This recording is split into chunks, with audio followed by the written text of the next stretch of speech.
Hello વિદ્યાર્થી મિત્રો, એજ્યુટેકનો ચેનલની અંદર આપ સર્વનું હાર્દિક સ્વાગત છે.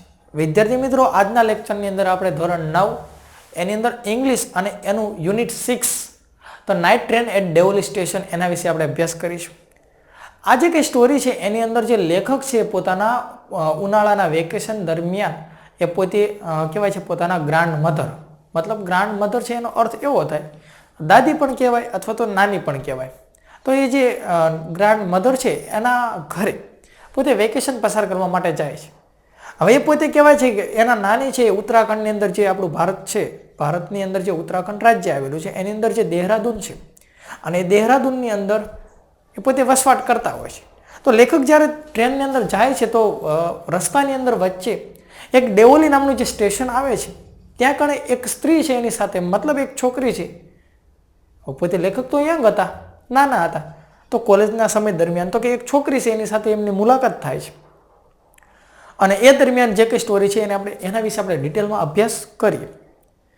તો કે આ જે કંઈ સ્ટોરી છે એક એમના અધૂરા પ્રેમની કહાની છે, એના વિશેની વાત છે. તો ડિટેલમાં અભ્યાસ કરીએ એટલે આપણને ખ્યાલ આવે. ધોરણ 9 English unit 6 the night train at Deoli. જોઈએ, શરૂઆત કરીએ.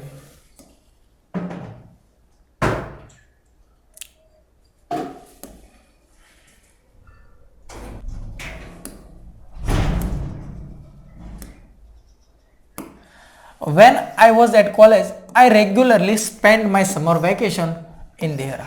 લેખક વાત કરે છે કે when નો અર્થ થાય જ્યારે, મતલબ સમય બતાવે કે જ્યારે I was at college એટલે કે હું જ્યારે કોલેજની અંદર હતો. I regularly એટલે રેગ્યુલર, હું મારું સ્પેન્ડ એટલે પસાર કરતો હતો. સ્પેન્ડ એટલે કે પસાર કરવું. શું પસાર કરતો હતો? મારી જે સમર વેકેશન મતલબ ઉનાળાનું જે વેકેશન છે હું પસાર કરતો હતો ઇન દેહરા. દેહરા એટલે મતલબ દેહરાદૂનની અંદર હું પસાર કરતો હતો મારું vacation. At my grandmother's place એટલે કે મારા જે ગ્રાન્ડ મધર, મારી નાની અથવા તો મારી દાદી, એનું જે પ્લેસ છે, એનું જે સ્થળ એટલે કે જગ્યા છે ત્યાં હું પસાર કરતો હતો. I would leave the plains early in May and return late in July. લેખક અહીંયા શું વાત કરે છે? જો મસ્ત મજાનું જે દેહરાદૂન છે એનો વિસ્તાર જો તમે ક્યારેક મુલાકાત કરી હોય અથવા તો ના પણ કરી હોય તો તમે ક્યારેક વાત તો સાંભળી રહી છે. અહીંયા ઘણા ઊંચા ઊંચા પર્વતો અને હરિયાળી એવી હોય, મસ્ત મજાની હરિયાળી હોય. તો અહીંયા કહેવાય છે કે એના વૃક્ષો છે એ પણ હરિયાળા લીલાછમ તમને જોવા મળે. તો કહે છે ને કે આઈ વુડ લીવ. લીવ એટલે હું છોડી દેતો એટલે મારે છોડવું પડે. આ પ્લેન્સ એટલે હરિયાળા એવા જે અહીંયા વૃક્ષો મસ્ત મજાના લીલાછમ જે વૃક્ષો છે એને અર્લી એટલે વહેલા હું છોડી દેતો હતો મે મહિનામાં, અને લેટ એટલે પાછું જૂલ એટલે કે જુલાઈ મહિનામાં. એટલે કે મતલબ જે વેકેશન પડે, તમને પણ ખ્યાલ છે કે મે મહિનામાં વેકેશન હોય છે, 5મા મહિનામાં. તો એ વેકેશન પડે એટલે હું જાઉં અને મતલબ જૂન જુલાઈ જેવો મહિનો આવે તો એ સમય હું પાછો પડતો. મતલબ 2-3 મહિનાનો સમયગાળો અહીંયા જુલાઈ મહિનો દર્શાવેલો છે, કહે છે કે 2-3 મહિના. એટલે લેખક રોકાતા છે એટલો સમય વેકેશનમાં જાય અને એ સમય દરમિયાન હું જે લીલાછમ જે વૃક્ષો છે એને હું છોડી દેતો, મતલબ છોડી દેતો એટલે પાછું આવવાનું થાય. Deoli was a small station about 15 kms from Dehra. હવે જે આ ડેવલી નામનું જે સ્ટેશન છે એ સ્મોલ એટલે કે નાનું એવું એક સ્ટેશન હતું. અબાઉટ 50 એટલે કે લગભગ 50 કિલોમીટર છે ને એ ફ્રોમ દેહરા, મતલબ જે દેહરા એટલે કે જે દેહરાદૂન છે ત્યાંથી 50 કિલોમીટરની દૂરી પર આ ડેવલી નામનું એક નાનકડું એવું સ્ટેશન આવેલું હતું. જોજો, તમે અહીંયા લેખક જોવો છો, ફોટો આપેલો છે, જો ભણતા જાઓ. It was on the border. અને આ જે સ્ટેશન હતું એ ક્યાં હતું? તો કે ઓન ધ બોર્ડર એટલે બોર્ડર ઉપર હતું. અને કઈ? હેવી જંગલ. હેવી, જો મેં તમને પહેલા વાત કરી કે લીલા હરિયાળા છમ જંગલો, હેવી જંગલ, ગઢાદાર જંગલો, વૃક્ષો વધારે હોય એટલે જંગલો હોય. તો હેવી જંગલ હતા અને ઇન્ડિયન તેરાઈ એટલે કે તરાઈના જંગલો, તમે કદાચ નામ સાંભળેલું હોય. તો આ જે તેરાઈના જે જંગલો છે અને જે બોર્ડર છે ત્યાં કણે હેવી જંગલ છે અને ત્યાં કણે આ જે ડેવોલી નામનું સ્ટેશન આવેલું હતું. અને એ સમય દરમિયાન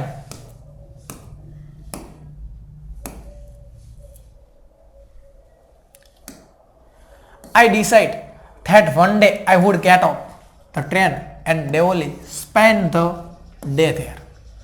હવે એ સમય દરમિયાન લેખક છે ને એ પોતે ડિસાઈડ કરી લે છે એટલે કે નક્કી કરી લે છે કે વન ડે એક દિવસ છે ને I would get off. ભાઈ ગેટ ઓફ એટલે કે હું નીચે ઉતરી જઈશ આ ટ્રેનમાંથી. અને આ જે ડેવલી છે ને એ હું સ્પેન્ડ એટલે કે પસાર કરીશ, મારો દિવસ છે ને એ હું પસાર કરીશ.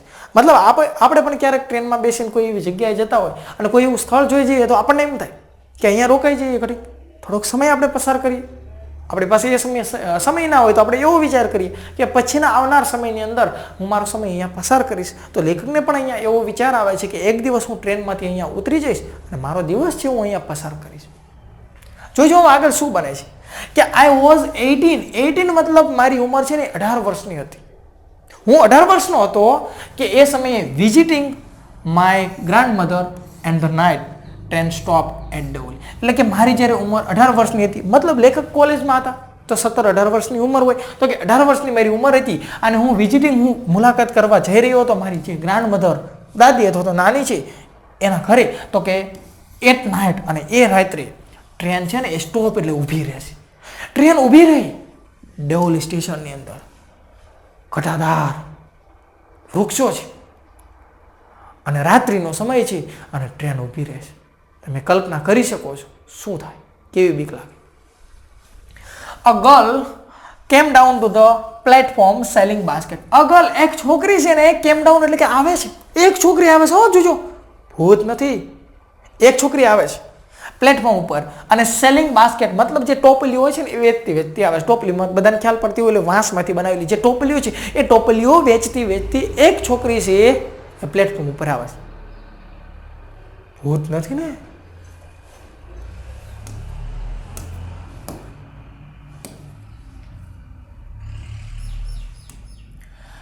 It was a cold morning and the girl had a shawl across her shoulder. હવે ભાઈ આ સમયે તો ટ્રેનમાં લેખક પસાર થાય છે રાત્રિના સમય દરમિયાન, પણ સમજી લો કે રાત્રિના સમય દરમિયાન વહેલા 4-4:30 એવો સમય થયો હોય. મોર્નિંગ એટલા માટે કીધું એટલે કે વહેલી સવારનો સમય હોય, 4-5 વાગ્યાનો સમય હોય. તો કે એ સમય દરમિયાન ઇટ વોઝ કોલ્ડ મોર્નિંગ, ઠંડી સવાર હતી. શિયાળાની સવાર હશે. ભાઈ શિયાળાની સવાર તો ન હોય, ઉનાળાનો સમય છે, પણ વિસ્તાર એવો હતો ઠંડો, એવો પર્વતવાળો, જંગલવાળો, તો કોલ્ડ મોર્નિંગ ઠંડી હોય. અને ધ ગર્લ, આ છોકરી છે ને, હેડ શાઉલ એટલે કે કહેવાય ને ચાદર ઓઢેલી, ધાબળો ઓઢેલો, અક્રોસ હર શોલ્ડર એટલે કે એનો જે શોલ્ડર એટલે કે ખભો, એનો ખંભો છે એને અક્રોસ એની આર પાર એને ચાદર ઓઢેલી. આ ગર્લ છે તો સમજી લો કે એને ચાદર આમ ઓઢેલી હોય. ઠંડી હતી એટલે ઠંડી ના લાગે એટલા માટે ચાદર ઓઢવી પડે. હર ફીટ વર બેર, એના ફીટ એટલે કે એના પગ છે ને એ બેર એટલે કે ઉઘાડા હતા. મતલબ પગમાં ચપ્પલ નતા પહેરેલા, પગ એના ઉઘાડા હતા. એન્ડ હર ક્લોથિસ એટલે કે એના જે કપડાં છે ને વર ઓલ્ડ એટલે કે જૂના હતા. કપડાં પણ જૂના હતા, પગ ખુલ્લા હતા, ખભે ચાદર ઓઢેલી હતી. She was a young girl, અને એ પછી યંગ છોકરી હતી. યંગ હતી ભાઈ, બુઢી ડોસી નથી, યંગ હતી. વોકિંગ અને ચાલતી હતી ગ્રાસફુલી એટલે આકર્ષક રીતે ટુવર્ડ મી એટલે મારી સામે. ટ્રેન ઊભી રહી, એક યંગ છોકરી, વિચાર કરો, કલ્પના કરો, યંગ છોકરી, પગ ખુલ્લા છે, ચાદર ઓઢેલી છે, ટોપલી હાથમાં ટોપલીઓ છે, ટોપલી વેચે છે અને ચાલી અને જે લેખક જે બારી બાજુ બેસતા હતા એની સામે પ્લેટફોર્મ ઉપર હાલી આવે છે. લેખકને થતું હોય છે આ કંઈ ભૂત તો નથી આવતું.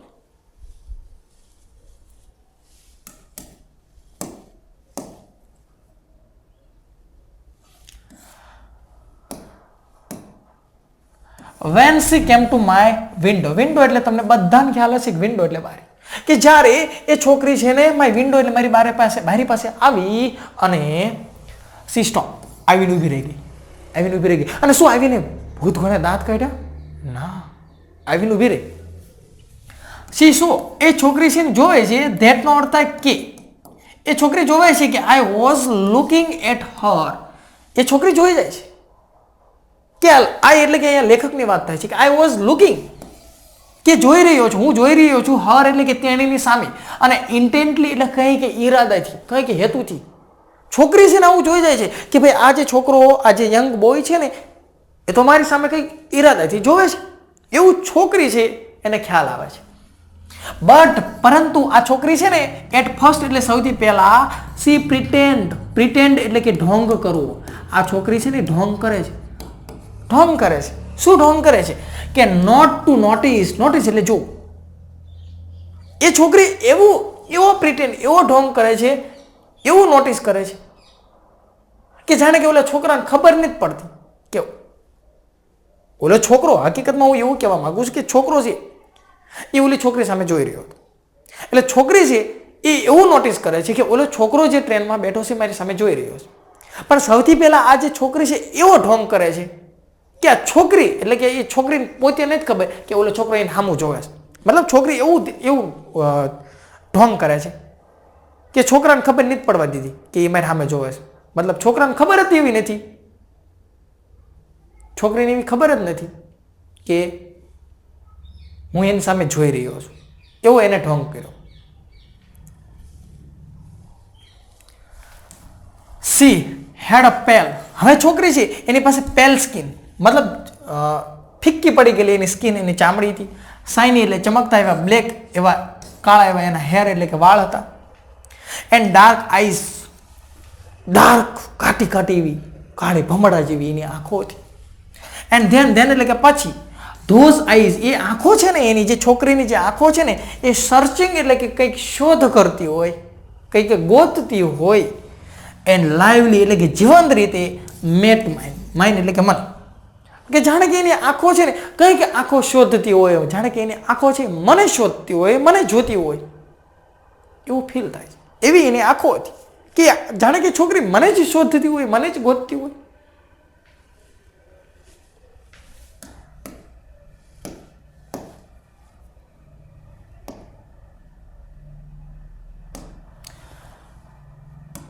She stood by my window for some time. હવે આ છોકરી છે ને સ્ટૂડ એટલે ઊભી રહે છે, બાય વિન્ડો એટલે કે મારી જે બારી છે ને એની પાસે, ફોર સમ ટાઈમ થોડાક સમય માટે મારી બારી છે એની પાસે ઊભી રહે છે. જો અહીંયા બારી છે એની પાસે ઊભી રહે છે, એના પગ ઉઘાડા છે, પગ ખુલ્લા છે. એન્ડ નાઇધર ઓફ અસ એટલે કે અમારા બંનેમાંથી, મતલબ આ છોકરી અને હું અમારા બંનેમાંથી સેડ નથિંગ એટલે કાંઈ પણ બોલ્યા નહીં. નાઇધર એટલે વાત નકાર થઈ ગઈ, સેડ એટલે બોલવું, પણ કાંઈ પણ બોલ્યા નહીં, વાત નકાર થઈ ગઈ. બટ પરંતુ વેન એટલે કે જ્યારે she move on, I don't know why I left my seat. પહેલા તો કંઈ બોલતા નથી, પરંતુ વેન એટલે કે જ્યારે, વેન એટલે જ્યારે સી મૂવ ઓન એટલે કે ચાલતી થઈ છે, બારી પાસે આવી અને ઊભી રહેશે, પછી બારી પાસેથી ચાલતી થાય છે. તો આઈ ડોન્ટ નો, હું જાણતો નથી, મને નથી ખબર, હું જાણતો નથી. વાય એટલે શા કારણે, left my seat, I left my seat એટલે મારી સીટ છે મેં શા માટે છોડી. મતલબ મારી બારી પાસે હું બેઠેલો અને એ છોકરી હાલતી થઈ, તો હું પણ શા માટે મારી સીટ ઉપરથી ઊભો થઈ ગયો એ મને જ ના ખબર રહી, હું જ નથી જાણતો. એન્ડ રસ ટુ એટલે કે દોડી જવું. તો કેરેજ ડોર એટલે મતલબ જેનું બારણું હોય ને, ડબ્બાનું કોમ્પાર્ટમેન્ટ એટલે કે ડબ્બો, એનું જે બારણું હોય ને ત્યાં હું દોડી ગયો. જો આ બારણું છે ને આ લેખક આવતા રહે છે, મતલબ આ રિયલમાં એ લેખક નથી, આપણે ફોટો મૂકેલો તમને સમજાય એટલે. She notice me at the door. આ છોકરી છે ને એ નોટિસ કરે છે એટલે કે જોવે છે, મને જોવે છે એટ ધ ડોર એટલે બારણા પાસે. એટલે છોકરી બારણા પાસે મને જોવે છે, છોકરી સમજી જાય, જો ઓલો આવ્યો, ખબર પડી, જો આવ્યો ઓલો, મને જોવા આવ્યો. એન્ડ સ્ટૂડ વેઇટિંગ, અને સ્ટૂડ એટલે ઊભી રહી, વેઇટિંગ એટલે રાહ જોતી, ઓન ધ પ્લેટફોર્મ ઉપર રાહ જોતી ઊભી રહી. I walk across to the tea stall, અને વોક એટલે હું ચાલીને ગયો across to the tea stall એટલે કે એક ચાની જે સ્ટોલ જે ચાની દુકાન હતી ત્યાં હું જઉં છું, મતલબ પ્લેટફોર્મ ઉપરથી ઉતરી અને ત્યાં હું ગયો. A kettle was boiling on small fire. હવે કેટલ એટલે કે એક કેટલી છે એ બોઇલિંગ એટલે કે ઉકળતી, ટૂંકમાં કેટલી છે એની અંદર ચા છે ને ઉકળતી હતી, ગરમ થતી હતી. અ સ્મોલ ફાયર એક નાની એવી આગ થતી હતી, એના ઉપર કેટલી હતી, મતલબ એમાં ચા ઉકળતી હતી. The girl follow me behind the stall. Behind નો થાય પાછળ, એટલે કે છોકરી છે મારી પાછળ આવે છે, આ છોકરી છે એ મને ફોલો કરે છે, મતલબ પાછળ આવે છે. બિહાઇન્ડ ધ ટી સ્ટોલ મતલબ જે ચાનો સ્ટોલ હતો ત્યાં છોકરી છે એ પોતે આવે છે.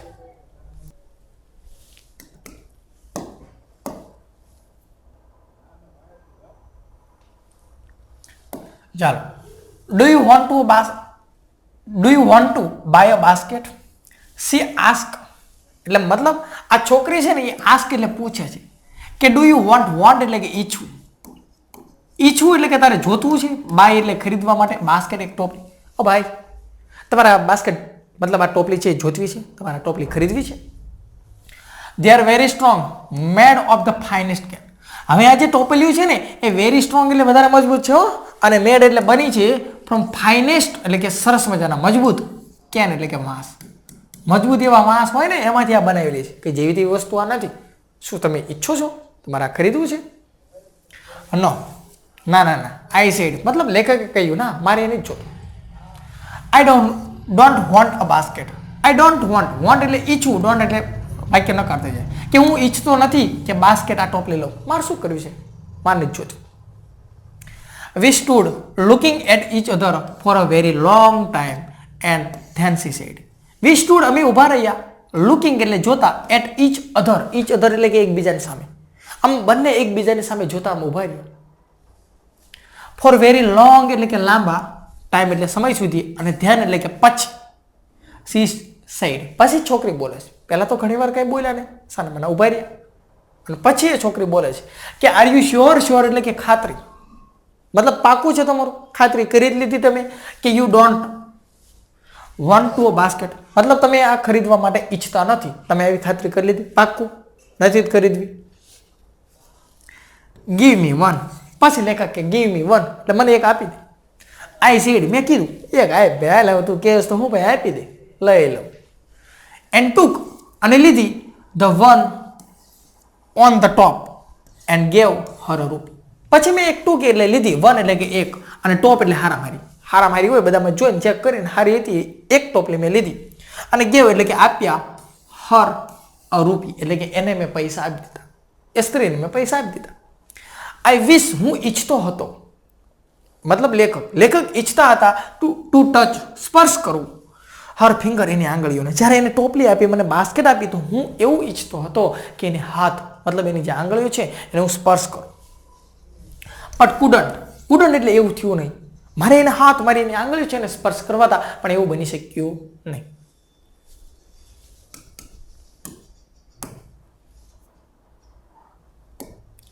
The guard blew his whistle. She said something, but it was lost in the clanging of the bell and the hissing of the engine. The guard એટલે જે ગાર્ડ હોય ટ્રેનની અંદર, એ છે ને બ્લુ એટલે વગાડવું, એ પોતે વગાડે છે. હિઝ વિશલ એટલે કે એની સિસોટી, મતલબ નાની એવી સિસોટી ન હોય, મતલબ એનો પાવ. અત્યારે તો ભાઈ કહેવાય છે કે ડ્રાઈવર છે એની સિસ્ટમ એવી થઈ ગઈ, એની પાસે તો હોય. બાકી પહેલાંની એવી ટ્રેનો આવતી તો એ સમયે હશે એવું કે ભાઈ ગાર્ડ વિસલ વગાડતો હોય છે. અને અત્યારે તો ભાઈ જે ડ્રાઈવર હોય, લોકો પાયલટ હોય, એની પાસે બધી સિસ્ટમ હોય છે. ગાર્ડ છે લીલી ઝંડી બતાવે ટ્રેન હાલતી. તો જે ગાર્ડ છે સિસોટી મતલબ એનો પાવો છે વગાડે છે, અને સી સેડ સમથિંગ એટલે કંઈક, પણ આ છોકરી છે ને એ કંઈક કહી રહી હતી. બટ પરંતુ ઇટ વોઝ લોસ્ટ એટલે સમજાણું નહીં. છોકરી કંઈક કહેતી હતી પણ સમજાણું નહીં. એનું કારણ શું છે કે શું કહેતી મને સમજાણું નહીં. તો જે ક્લેન્ઝિંગ ઓફ ધ બેલ એટલે જે પાવો વગાડ્યો, વિસલ વગાડીને એનો અવાજ, અને the hissing of the engine. Hissing એટલે એનો એન્જિન છે એનો અવાજ. ટ્રેન હાલે તમને બધાને ખબર છે થતું હોય, તો એનો જે અવાજ આવે છે એના કારણે આ છોકરી શું કહેતી હતી મને સમજાણું નહીં. I had to run back to my compartment. I had to, ભાઈ આ ઈચ્છા વિરુદ્ધ કાર્ય કરવા માટે વપરાય. હેવ ટુ, હેઝ ટુ અને હેડ ટુ ઈચ્છા વિરુદ્ધ કાર્ય કરવા માટે વપરાય. ઈચ્છા વિરુદ્ધ કાર્ય કરવું એટલે શું? તો કે આઈ હેડ ટુ રન, મારે દોડવું પડ્યું બેક એટલે પાછું. મારો જે કોમ્પાર્ટમેન્ટ મારો ડબ્બો હતો ને એ મારે પાછું દોડવું પડ્યું. ઈચ્છા વિરુદ્ધ કેમ થયું? નહોતું દોડવું, નહોતું જવું ડબ્બા પાસે, મારે એની પાસે ઊભું રહેવું હતું. મતલબ લેખકને ત્યાં ઊભું રહેવું હતું આ છોકરી પાસે, પણ છતાં ગાડી વિસલ વગાડી, ટ્રેન હાલતી થઈ ગઈ, તો મારે દોડવું પડ્યું. ઘડીક ઊભું રહેવું છે, જવું પડે છે છતાં, તો ઈચ્છા વિરુદ્ધ કાર્ય કહેવાય. I watch her as the platform slip away. I watch હર, હું એને જોઉં છું, આ છોકરીને હું જોઉં છું, એ પ્લેટફોર્મ ઉપર જોઉં છું. સ્લીપ અવે એટલે મતલબ દૂર થવું. મતલબ આ છોકરી દૂર નથી થતી, પ્લેટફોર્મ દૂર નથી થતું, પણ જેવી ટ્રેન આગળ ચાલે એટલે પ્લેટફોર્મ તો એની દૂરી વધતી જાય. She was alone on the platform. આ છોકરી અલોન એટલે એકલા. આ છોકરી એકલી હતી, મતલબ એકલી હતી. બાકી બીજા બધા ચડવાવાળા ચડી ગયા, જવાવાળા જતા રહ્યા. આ છોકરી એકલી રહી on the platform and did not move એટલે કે અહીંયાથી ગઈ, અહીંયાથી મૂવ ના ગઈ, ઊભી રહી. બટ પરંતુ she was looking at me, પરંતુ એ છોકરી લુકિંગ એટલે જોતી હતી, એટ મી એટલે મારા સામે. એ છોકરી મારી સામે જોતી હતી. And I smile, sorry I smile નહીં, એન્ડ સ્માઇલિંગ, અને એ મારા સામે જોઈ અને સ્માઇલિંગ કરતી હતી, મતલબ મને સ્માઇલ આપતી હતી. આઈ વોચ હર, હું એને જોતો રહ્યો. અન્ટિલનો અર્થ એવો થાય કે જ્યાં સુધી નહીં ત્યાં સુધી નહીં. આઈ વોચ હર, હું એને જોતો રહ્યો અન્ટિલ ધ સિગ્નલ બોક્સ કેમ, એટલે કે જ્યાં સુધી આ સિગ્નલ બોક્સ છે એ આવ્યું નહીં ત્યાં સુધી હું એને જોતો રહ્યો. તમે ટ્રેનમાં બેઠા હોય પછી આગળ જાઓ એટલે ઓલી સિગ્નલ બોક્સ આવે, મતલબ લાઇટો ને બધું હોય, લાલ ને બધું, તો સિગ્નલ બોક્સ આવ્યું નહીં ત્યાં સુધી હું એને જોતો રહ્યો.